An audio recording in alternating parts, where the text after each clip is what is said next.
one of the things we always face is, hey, what happens to my ranking?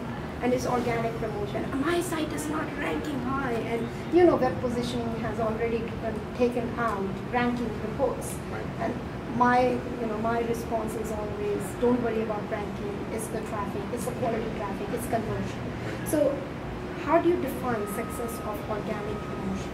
Sure, absolutely. It's kind of funny because a lot of people, it's almost like levels of enlightenment. Right? It's like, oh, do I rank #1 for this one phrase that I consider my trophy phrase that is very important? And they don't even think about the long tail, like all the different things people are going to type instead of that one trophy phrase. So yeah, you can look at rankings, but it's much better to look at your logs, and see what are people really typing and how can I make that convert a little bit better. Look at your overall traffic. How can I get more traffic? How can I show up for relevant phrases? And then eventually, the most enlightened people seem to optimize for the return on their investment. Like they don't, traffic just by itself, just for its own sake, isn't necessarily the best thing. What you really want is people who land on your site and are happy and are converting. They're making reservations at the hotel or whatever.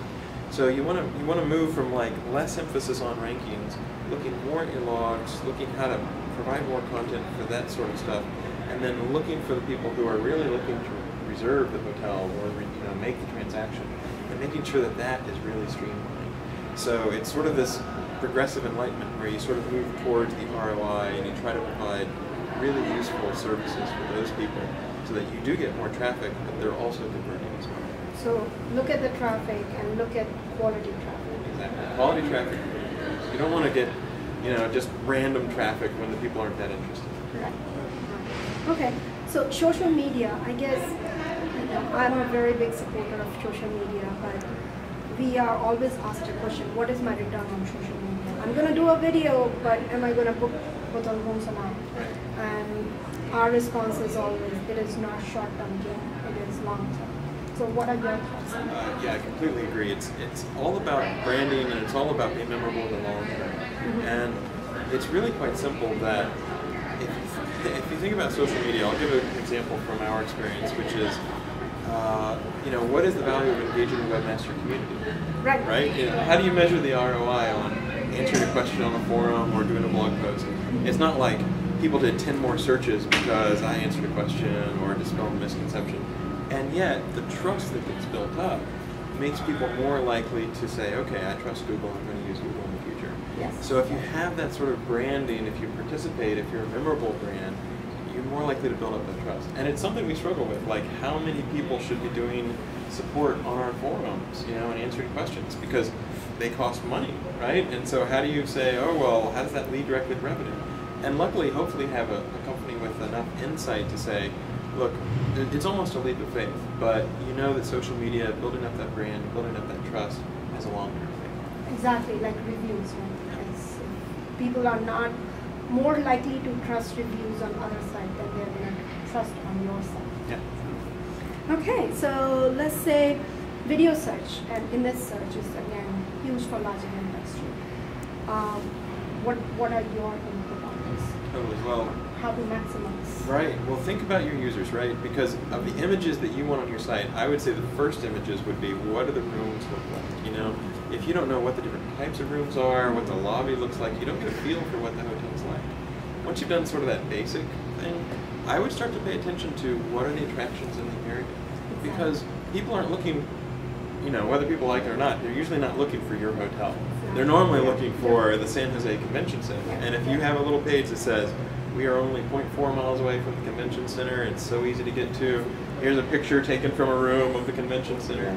That's the sort of thing where people will find you and then find your hotel. Okay, so even the video, instead of talking about yourself, everybody knows. Having the video which talks about 20 of your attractions. Yeah, I mean, all these downtown hotels, they have a San Jose Grand Prix, like once a year, where they close down downtown, and they let these cars race around downtown. Yeah. There's going to be more people searching for that than searching for your hotel. And so if you have a video from one of your hotel rooms, hey look, I can see the San Jose Grand Prix, from my room, then anybody who's searching for that is like, oh, well, this is the perfect hotel. I don't even have to go down to the street. I can just watch it and get a really good view. And that's exactly the sort of thing that works well on the site. Yeah. Great. So Wikipedia, we have had a lot of success with Wikipedia, just improving the content, destination content on Wikipedia or going into the destination, listing hotels and designing. What are your thoughts? Do you think that's something small businesses or hotel can utilize?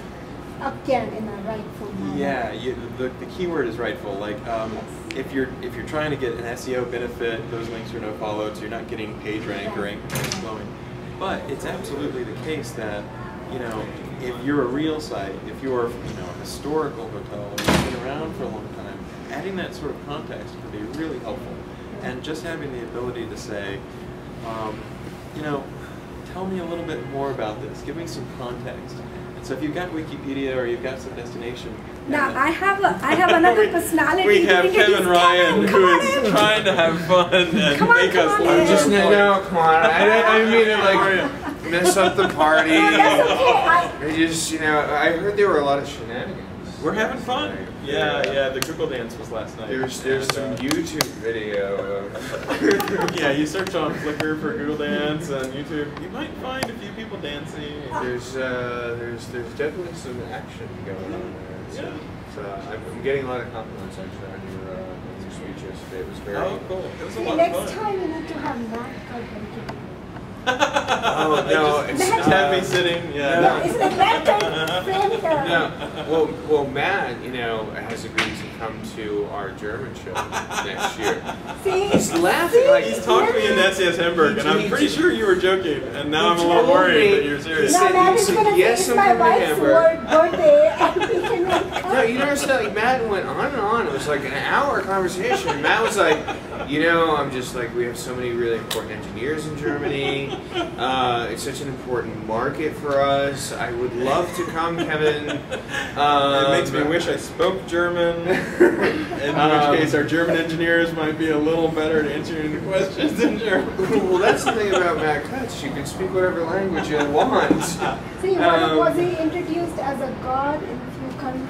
I can tell you that, like, I've now officially been to more Google offices than I've been to incisive media offices, and everywhere I go, I mean, so Japan, Germany, France, you know, various other countries, and I can tell you that the name Matt Cutts carries with it a certain level of, shall we say, royalty.